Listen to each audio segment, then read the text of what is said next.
Sebagian besar pelajar menganggap mengonsumsi narkoba merupakan sebuah tren, dan bagi mereka yang enggan memakainya dianggap sebagai yang ketinggalan zaman. Pola pikir yang salah semacam ini perlu diubah.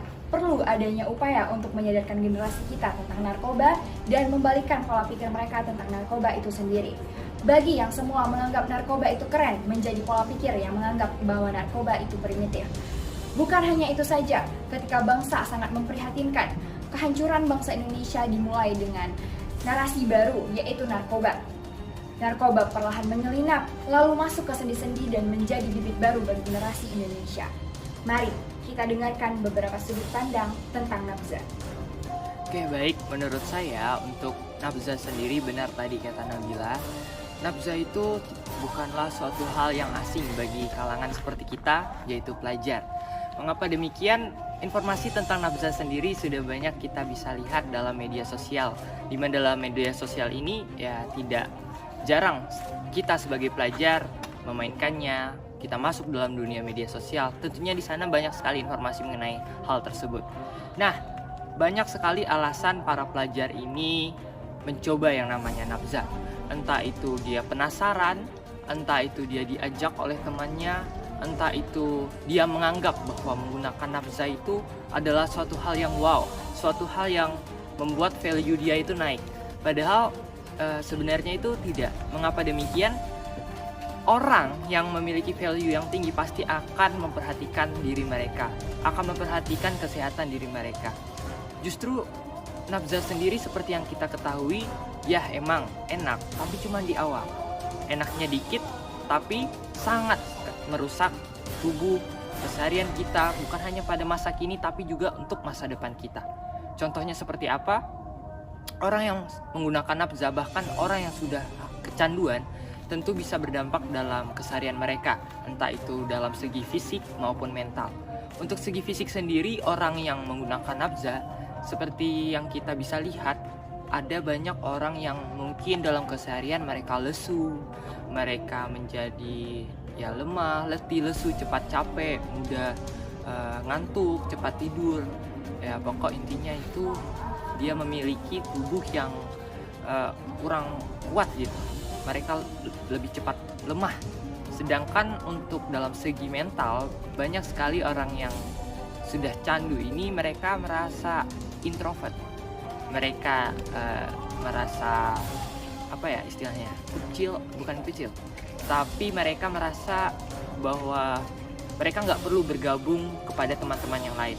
Mereka cukup memikirkan diri mereka sendiri, mereka cukup sendiri, mereka hanya memikirkan agar keinginan mereka nafza tadi itu terpenuhi. Bukan hanya itu saja, untuk ekonomi sendiri, seperti yang kita ketahui seperti rokok, ganja yang bisa kita temui dengan mudah, ya kalau dilihat dari angka mungkin tidak mahal, 1.000-2.000 sebatang. Tapi untuk orang yang sudah candu, sehari saja mereka tidak menggunakan itu, pasti mereka akan merasa mereka merasa nggak hidup, ada yang kurang dari kehidupan mereka, sehingga mereka berusaha sedemikian rupa supaya kebutuhan nafza tadi terpenuhi. Entah itu mereka bisa saja mencuri kalau duit mereka sudah habis, bisa saja mereka menggunakan segala bentuk cara sehingga mereka bisa terpenuhi kebutuhan nafza tadi. Nah, ini suatu hal, bukan hal positif tentunya, bukannya malah memajukan mereka, malah memundurkan mereka. Oleh karena itu, ya pesan dari saya untuk yang belum menjamah yang namanya nafza, jangan. Lebih baik kita jangan menggunakan itu. Kita sudah tahu dampaknya, kita sudah tahu ketika kita menggunakannya kita bakal seperti apa. Untuk masa kini maupun masa depan kita sudah tahu seperti apa. Jangan sekalipun kita mencoba yang namanya nafza. Bila mana kita ditawarkan oleh teman-teman kita, tolak. Itu hak kalian untuk menolak. Gak usah merasa malu bahwa kalian itu tidak menggunakan nafza. Justru kalian harus bangga. Kalian tahu nafza itu merugikan, kalian tahu nafza itu tidak menguntungkan sama sekali, dan kalian tahu bahwa masa depan kalian itu lebih penting daripada kesenangan sesaat. Oleh karena itu, ya sekali lagi saya ingatkan, jangan sekali-sekali mencoba yang namanya narkoba, karena narkoba itu akan merasuk dan merusak hidup kamu. Terima kasih. Baik, langsung aja. Menurut opini aku pribadi, untuk mencegah penggunaan nafsa itu harus berasal dari kesadaran diri kita sendiri. Jadi untuk di level individu kita harus bisa meningkatkan keimanan dan ketakwaan kita selaku umat beragama. Setelah itu kita harus mengedukasi penuh diri kita, baik itu dari edukasi moral, karakter, etika, hingga ke edukasi narkoba dan bahaya penggunaannya.